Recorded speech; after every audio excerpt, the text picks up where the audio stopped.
The First Take Your Take podcast is presented by Capital One. This is Banking Reimagined.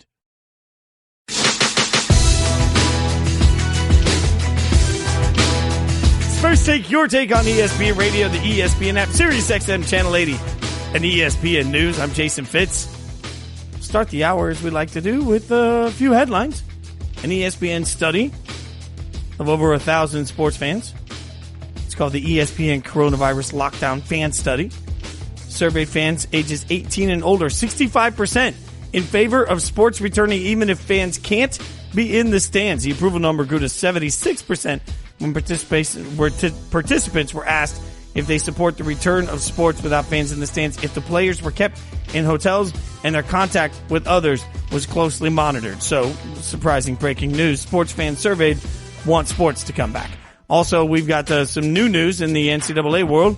Louisville has been hit with a notice of allegations from the NCAA on Monday, including one level 1 allegation involving improper recruiting offers for former signee Brian Bowen II, and three level 2 allegations, including one against former coach Rick Pitino. So the NCAA alleges that Pitino, who has now been hired as Iona's coach in March, did not satisfy his head coach responsibility when he failed to promote an atmosphere of compliance. So, notice of allegations from the NCAA sent to Louisville's men's basketball team. We'll see how that plays forward as we continue to keep all eyes on it. And then, in some sad news, the Dolphins it's a sad day for Dolphins fans everywhere, as former head coach, Hall of Fame head coach Don Shula has passed at the age of 90. The NFL's winningest head coach led the Miami Dolphins to the league's only undefeated season. He passed away on Monday. So obviously the Dolphins fan base is saddened today. The Dolphins issued a statement saying that Shula died, quote, peacefully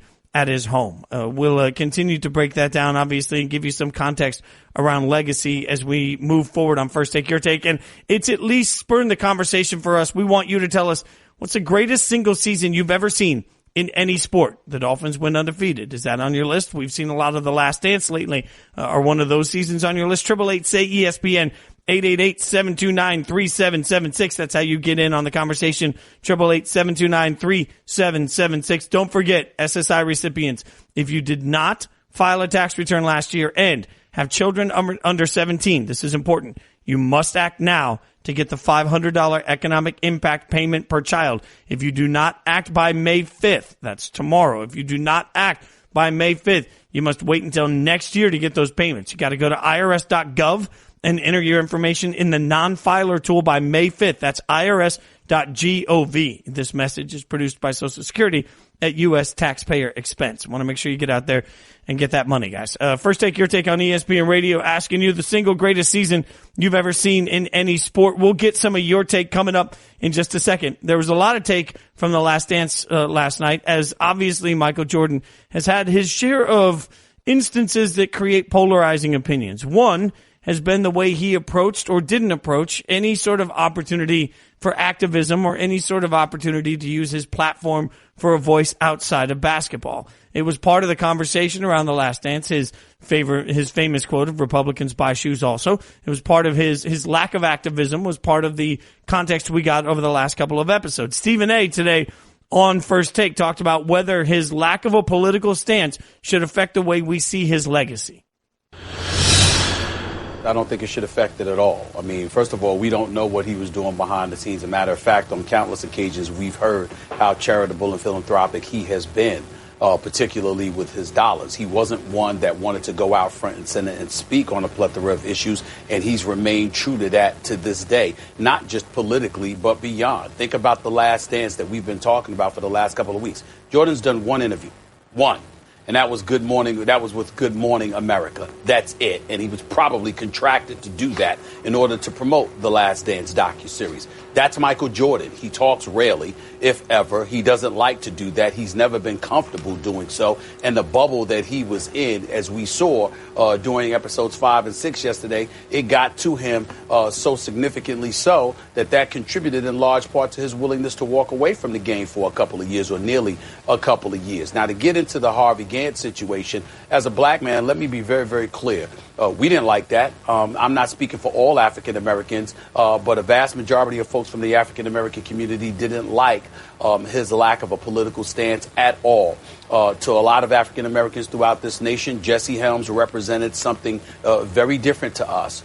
We found him to be a reprehensible individual in terms of the policies that he promoted and he wanted to insert and implement into our government. We didn't like him a little bit. And as a result, when you look at the Democratic nominee for the Senate, that was Harvey Gantt, considering that Michael Jordan was raised in North Carolina, that he started at the University of North Carolina, there were a lot of people that wanted him and desperately wanted and expected him to say something. And his reluctance to do so certainly was a turn off. We were turned off until we saw him play.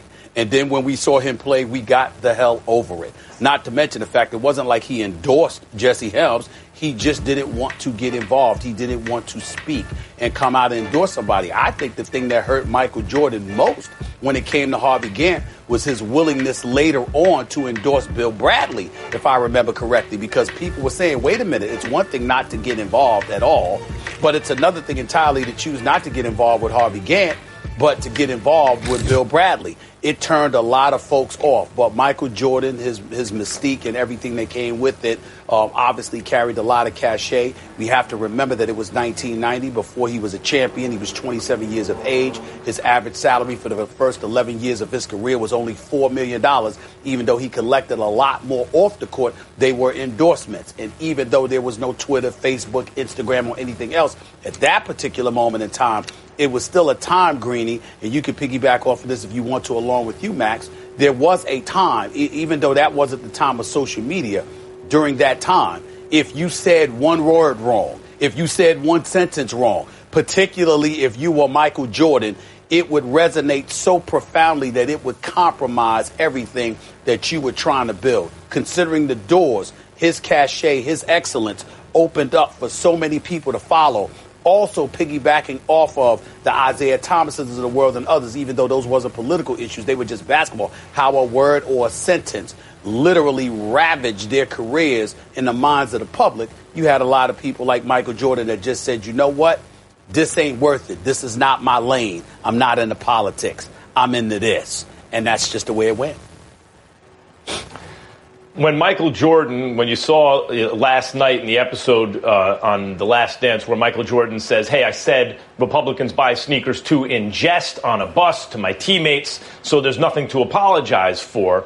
Okay, you can take that as a joke. In other words, hey, I don't want to get involved because I have business interests. And he was saying that kind of out of the side of his mouth, kind of, tongue in cheek. Making fun of, there's maybe a little truth under it because people have business, but that's not really the reason. Let's assume on the surface that that's true. Let's take him at his word, Jordan at his word, that that's not really the reason that he didn't endorse Harvey Gantt, who was Jesse Helms' opponent. Let's say the real reason is, because what I took from the conversation he had with his mother, as it was reported on the docuseries, is that he doesn't want to vouch for someone who he doesn't really know. He doesn't want to vouch for something he doesn't really know about, because there's a difference between supporting an idea or being against an idea and giving your endorsement to a person who you don't know about. First, take your take on ESPN News. This is an interesting and complicated part of the Michael Jordan conversation, because certainly there are athletes that choose to use their platform for something bigger. There are musicians, there are entertainers that choose to use their platform and what they've accomplished as a launching spot for them to be able to speak on other things that matter to them. And I certainly support that, because frankly, anybody that wants to use their platform however they choose to should be able to. In order to have that, though, however they choose to is an important part of this. That means, should someone choose not to want to use their platform, that's okay too. One of the things that I think is surprising is we always look at athletes particularly saying it's that person's job to be a role model. It's that person's job to speak out. But we don't hold everybody to that same standard. We don't look at Metallica and Guns N' Roses and say, what are their thoughts on these big social issues? We never look back, and we don't look at boy bands asking them to run an entire mindset for a nation. We don't look at actors. Nobody was looking at Macaulay Culkin saying, well, what's he feel about big social issues? And I use many of these examples because they involve kids that have become rich and then as a result famous. And it's awesome. If you want to be Taylor Swift and you want to become rich and famous as you grow up and then use that platform, cool, good on you if you have things that are important to you. But if you don't, that's okay too. I mean, Michael Jordan, in theory, as a kid, wasn't sitting around in the driveway shooting hoops saying, man, I hope someday I can shoot to the point that I can have a platform where I can use it for betterment of society. But we asked for him to take that obligation because he reaches a certain level of fame and status. If somebody chooses to not be informed on issues, if it's not important to somebody in their life, I think it's more important that they don't speak out than they do. What we don't want are people that are misinformed coming out and suddenly misinforming all of their followers. I've said it for a long time. When I go to a concert, what I want is escapism. Now, there are certain acts that I've gone to see musically that believe in more than that. And I'll sit through whatever their message is because I want to listen to the music. That's fine. But if an act chooses not to do any of that and just wants to come out and give you a couple of hours where you're not thinking about anything other than the music you're singing along with, I'm great with that. And I see no difference between that and the NBA. If LeBron James chooses to use his platform for something bigger than basketball, that's spectacular, and he should be absolutely commended for it. Any athlete that wants to use their platform for the betterment of the world should be praised for it. But just because we're praising an athlete that does that on the one hand doesn't mean that we should fault an athlete on the other hand for not being passionate about those very same things. I have a microphone. I sit in front of a microphone every single day. And I've worked with people in the past in my career that want to use the microphone to educate, help, to try and spread things that they're passionate about to try and make the world a better place. I think that's great. I personally believe that the best way I can help make the world a better place is by giving everybody escapism and the opportunity to not think about some of those. I believe that if you want to get context and mindset on big social issues, for example, you're probably not listening to me on ESPN radio to get those. And just because somebody wants to use their mic for more versus somebody that doesn't mean either side is right or wrong. At some point, we've put this pressure of running society to our athletes. Like it's their job to raise the next generation. Like it's their job to do something more than just be great. You know what it's their job to do? To go out and do their job, actual playing the sport that they play. The example that they can set is being ferociously competitive and caring about doing your best every single time you step on the floor. Those are great lessons that can be taught simply by the actions that you do. But to ask anybody, an athlete or an entertainer or a sports talk radio host to come in and be something more than that is at least disingenuous because not everybody is passionate about the same things. It's not Michael Jordan's job to raise anybody's children. It's Michael Jordan's job to go out and be a great basketball player. And it's every parent's job to sit down and try and give context to that, to the children that they have. You can tune into The Last Dance, a behind-the-scenes look at the 90s Bulls dynasty. The series continued Sunday. It continues this Sunday at 9 p.m. Eastern on ESPN. Listen to the wrap-up podcast hosted by Jalen and Jacoby immediately following the broadcast. Even if you thought you knew everything in the broadcast, Jalen and Jacoby bring you even more mindset on it. It's incredible. It's presented by State Farm and AT&T, available wherever you enjoy your podcast. We'll get a little bit of Magic's take on Michael, but first I want some of your take in honor of all of the Last Dance conversation. And Don Shula, we're asking you, what's the greatest single season you've ever seen in any sport? Ivan in Pennsylvania, what do you got as the greatest single season you've ever seen? Hey, what's up, Jay Fitz? Big fan of the show. I always listen on my mail route. I got to go with the boys from UConn in 2011. Man, they made that crazy run at the end of the season after starting off a big underdog. They climbed up to fourth in the nation. Then they were I think like 18-2 or something like that. Lost like 5 of the last 6 games. Dropped in the Big East Conference, and they had to rip off like 5 games in a row in the Big East, and that's when it was super powerful. And then on top of that, then just won, 6 more games to claim the title against Butler. That had to be one of the greatest runs ever. Yeah, no, you know what? I love that take because it was such an up and down season. So you're right. It was such a, we've got it, we don't have it for the entire fan base. It's a really good one. I love the call on it. And you mentioned the mail route, man. Thanks.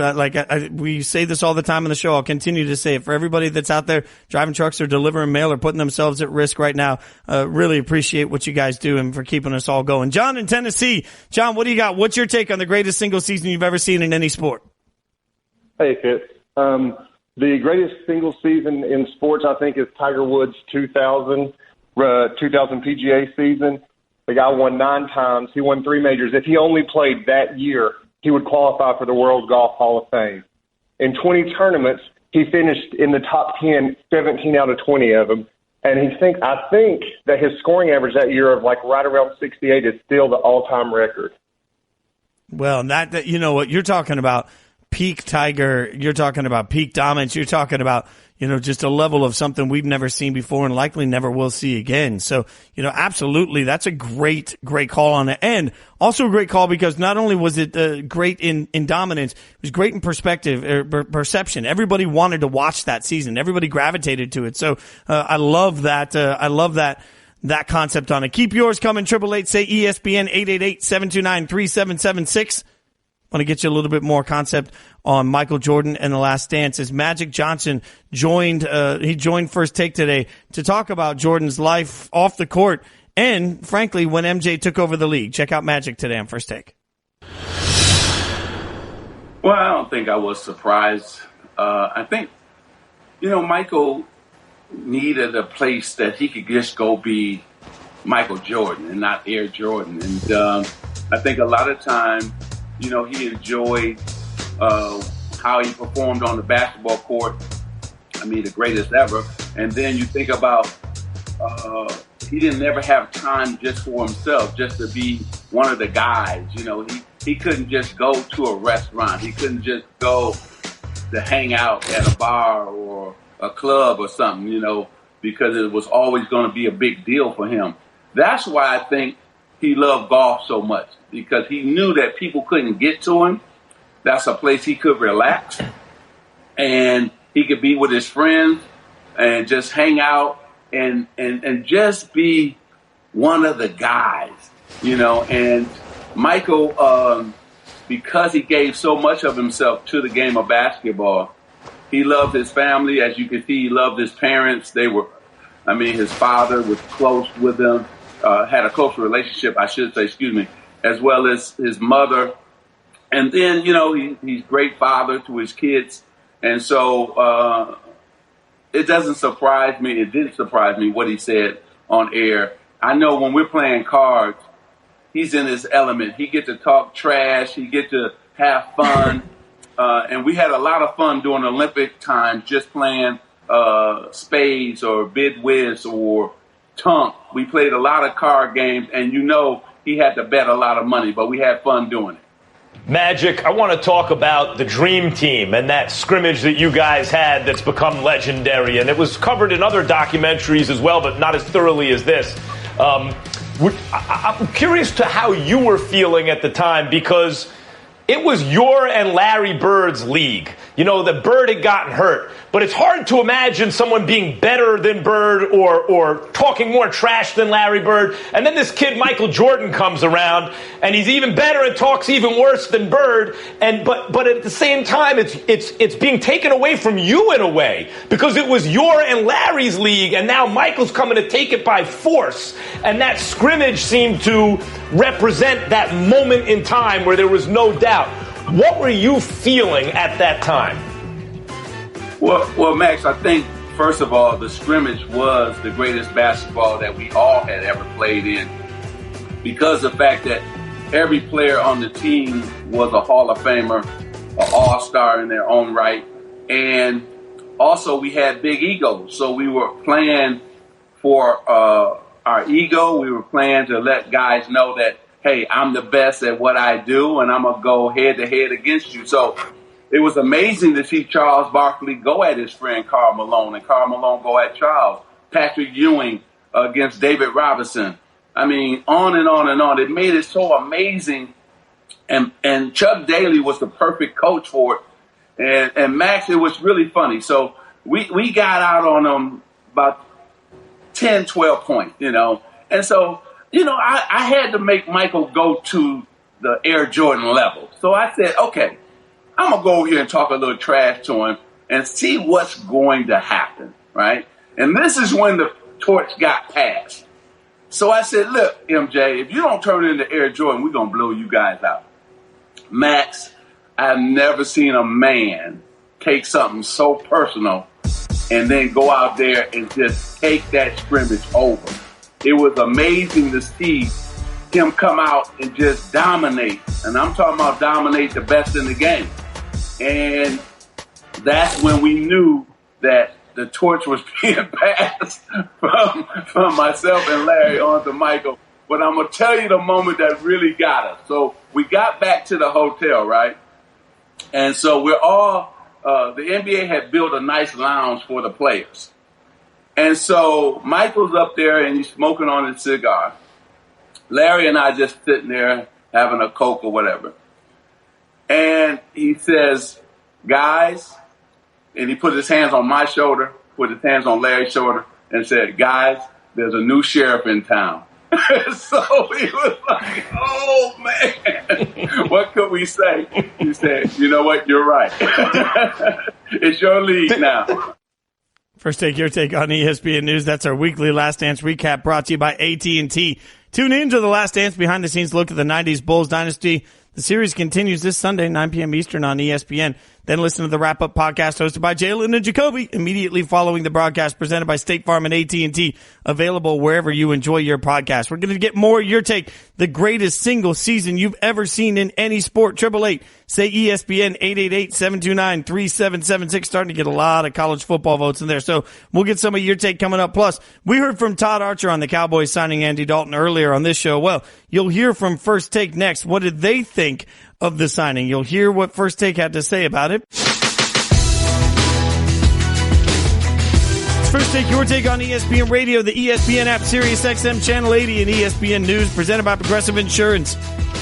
Been telling you about it. Don't forget the All-In Challenge fundraising initiative continues to offer incredible sports experiences that you can bid on or enter to win, and it all supports organizations providing food to those in need, particularly kids, the elderly, and frontline workers. They got a huge number of enter-to-win opportunities that close soon. That includes a private skating lesson for you and a guest with Tony Hawk. That closes tonight. There's an ultimate ESPN experience that lets a winner spend a morning with College Game Day on a football Saturday and spend another day with a SportsCenter crew of their choice. That closes tomorrow. I can tell you guys, I had the chance to tour with Game Day all last fall, and going out with those guys and just seeing the way it happens and being on those college campuses, it's one of the most special experiences you can possibly have. And closing on Wednesday, really cool NHL Winter Classic experience for you and 9 friends. You get to go behind the scenes, meet some of the players, and watch the game from a suite. Remember, 100% of the money, all of it, 100% of the money raised benefits organizations providing food to those in need. If you want to participate,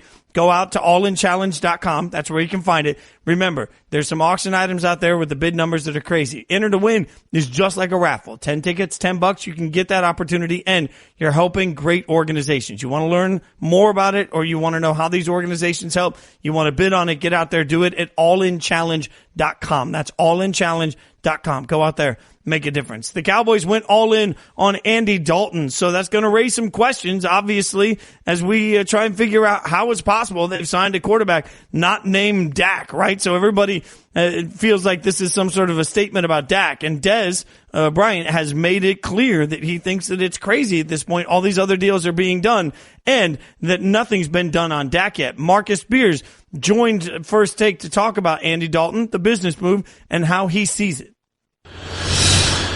From a business standpoint, this is great for the Dallas Cowboys. It's the right decision. The one that you can make and immediately have a starter come in case the Dak situation doesn't work out. But that's where it gets personal. And that is the part that we have to talk about, as well as the side of business. The personal part is the fact that we've talked about, Stephen A. you, everybody in media has talked about what Dak has been for the Dallas Cowboys. And what Dak is learning and what people continue to learn about sports is that when it really gets down to business time, it's business. We have very few cases of contracts being personal, of contracts being of good rapport. And I think that's where Stephen A is when you talk about Tony Romo already being paid. Yeah, it's cool. We can think that Jerry Jones and Stephen Jones and the Cowboys organization have an affinity for Dak. But I would challenge anybody to say that that affinity is stronger than the one that they had for Tony Romo. I was there in the locker room. I knew what that relationship was between Jerry Jones, Jason Garrett, Stephen Jones, the Jones family, and Tony Romo and Jason Witten. That was a different evolution of what that relationship was with those guys. So I don't know if that personal side is fully and completely there with Dak. Here's the issue that I have with it. The issue that I have with it is that since 2016, do you know Mark Sanchez and Geno Smith has made more money than Dak Prescott? And Dak Prescott has been a starter and has had a tremendous amount of success for a guy in his first 4 years as a starting quarterback. What's up? What's up, Max? Those guys were drafted in the first round. High up in the first round. This dude was drafted in the fourth round, 100%. And that's how this goes. First take, your take on ESPN News. Look, Andy Dalton signing with the Cowboys has a couple of things to say about the Cowboys, but nothing about Dak. This is all about, you're protecting yourself. This is a Cowboys team that is all in on winning right now. This is a roster top to bottom that is one of, if not the best rosters in the NFL. And I said it with Will Kane last week. I think that the Cowboys should be in more conversations as Super Bowl contenders. I understand that they've had their issues with not living up to the talent in the past, but if we believe, as many do, that that's a coaching issue, then they've in theory brought in a coach that's going to be able to maximize that, Mike McCarthy. So they get themselves a great backup quarterback situation so that if there is an issue, it doesn't set them back when they're in the heart of their Super Bowl window. It can be that simple. It can have nothing to do with Dak, and it can be all about looking at the backup quarterback position specifically in a bubble and saying, what do we need to do there to be as good as we possibly can? Somebody's on the market. Does it make sense for everybody? I think the more surprising part about it is Andy Dalton's decision to go there. Not because I believe he was going to go to Jacksonville. I was clear in that. I thought he was going to go somewhere where he could be a backup in a great situation. But remember, Dak's never missed a game. So Andy Dalton goes somewhere as a backup where it is reasonable to think that, unlike Pittsburgh, where I thought he could have gone to been a backup should they been interested in him, that he would have had the opportunity to play if there were any setbacks for Big Ben. This is all about Andy Dalton simply putting himself in a situation with the Cowboys where if he gets on the field, it's going to be great weapons for him. But this to me speaks to Andy Dalton choosing to take a path that's different than what many of us expected. First take, your take on ESPN Radio, the ESPN app, and ESPN News were presented by Progressive Insurance. Progressive's Home Quote Explorer gives you multiple quote options so you can pick what's right for you. See for yourself at Progressive.com. We're asking you guys the greatest single season you've ever seen in any sport. So we want your take on it. Mark in Ohio, what do you got as the greatest single season you've ever seen in any sport? I got the 2002 Ohio State Buckeyes for several reasons, and a lot of it was based off of what you said, which is what I was thinking, so I guess we think alike, which could be scary. But anyways, number one, the Buckeyes were not a preseason top 5 team. Number two, they did not have a dominant offense whatsoever. Their best player was a freshman running back in Claret. Number three, their defense was good. The defense was a top 10 defense. They were very good. But they removed their starting wide receiver and put him on a cornerback. And the main reason is they beat what everyone considered one of the greatest college football teams in the Miami Hurricanes in the championship, who, by the way, was dominant. They blew out everyone. Remember the year before, they destroyed Nebraska. They were dominant, and the Buckeyes went in and won. Yes, I don't want to hear it. I don't want to hear the referee and the calls and all of that because there was bad calls both ways. But the Buckeyes did the main thing, which was the shock theory. They shocked the world and that was the first team to go 14-0. So there's why I choose the 2002 Buckeyes. I like a lot of that because they did have everything that we were looking for. I mean, it was unexpected with the run. There was a level of dominance. They go undefeated. I think, expectations coming into the season set a lot of our way that we view that season looking back. So, I like a lot of that. I got no problem with any of that as being one of the most dominant. Eric in Denver, we're getting a lot of tweets for one particular person. Eric, I think you're on the same page here. What's the greatest single season you've ever seen in any sport? Jason, I'm talking the 1998 Winston Cup championship with Jeff Gordon.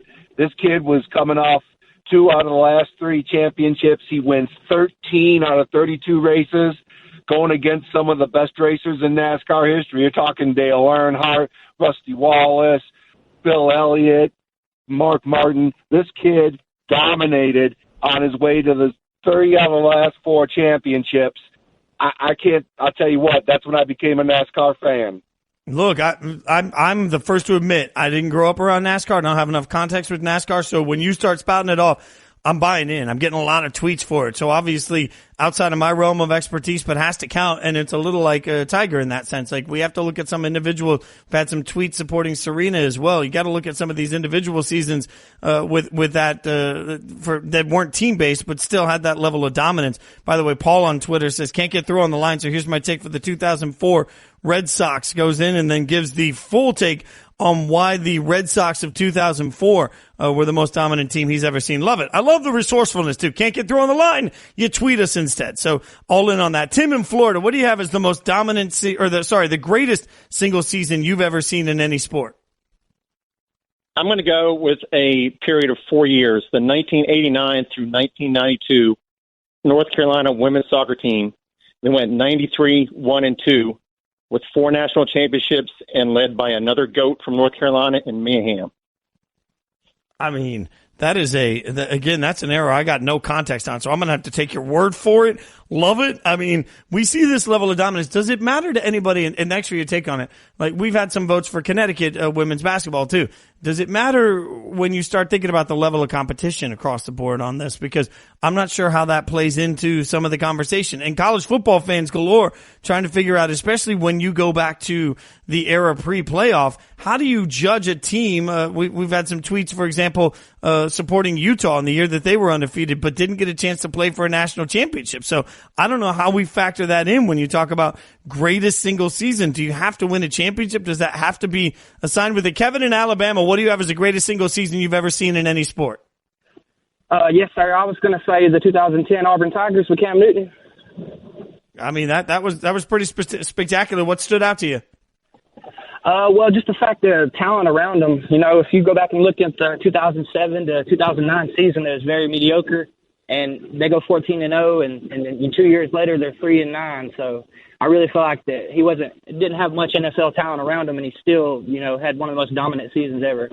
I'll take the take. I think it's hard. I mean, the college football world is so hard because, again, you can go back to different eras of different levels of dominance and try and figure out what it means. I've had a few tweets come in recommending the 98 Tennessee team, the year after Peyton Manning was there. You're talking about a Vols team that with T. Martin went in and won a national championship. We often forget that it was post-Peyton Manning that the Vols won that championship. Mr. Postman tweeted Iron Mike Tyson in 1986. I mean, you could post Tyson in any year and probably be right about it. I want more of your take. The greatest single season you've ever seen in any sport. 888-SAY-ESPN, 888-729-3776. In the meantime, it's opening day tomorrow in Korea. We'll talk to Jeff Passan next about ESPN broadcasting live KBO games. That's next. First, take your take on ESPN Radio. First, take your take on ESPN Radio, the ESPN app, Sirius XM Channel 80, and ESPN News. Presented by Progressive Insurance. If you missed the first hour of today's show, go check it out on demand in the First Take Your Take podcast, brought to you by Capital One. With Capital One, you can open a new checkings or savings account with no fees or minimums. Welcome to Banking Reimagined. What's in your wallet? Approval required. Capital One, NA member FDIC. All right, a little bit of reimagined here on broadcast. We all expected to be watching Major League Baseball. Well, we're not going to get to watch some baseball, but it won't be the baseball we're used to. It won't be the regular Major League Baseball we were all anticipating getting to watch, but it's at least something. It's the opportunity to sort of lay ourselves into the baseball world and feel good about things again. So ESPN's going to be broadcasting Korean baseball, the KBO, starting, it looks like with 6 games a week. To get a breakdown of what to expect, I want to get some thoughts from ESPN Major League Baseball insider Jeff Passan. Jeff, what can baseball fans expect from the KBO broadcasts? If they're expecting Major League quality baseball, I think there might be some disappointment. Because it's, somebody who's in Korea right now said to me, I hope that it's not like English soccer fans if MLS were broadcast over there complaining, well, this is not the Premier League. Because, it's not. It is a high minor league level baseball that has major league caliber players in it and has quite a few minor league caliber players in it as well. But number one, Jason, it's baseball and it's sports and it's actually happening right now. And number two, it's like a really entertaining league. Not the least of which reason is the bat flips. And I am doing the work that I was put on this earth to do right now, and compiling a large number of Korean bat flip GIFs at the moment. And I'm going to unleash that on the world probably when we get off the phone here. And it's going to be glorious. And I think it's going to get people really excited for Korean baseball, because I'm telling you, man, if you've never seen a Korean bat flip before, it is real and it is spectacular. You had me at bat flip in general. You know me, I'm never one for for old school. So I'm always going to take that all day, every day. Any differences in the game itself compared to Major League Baseball?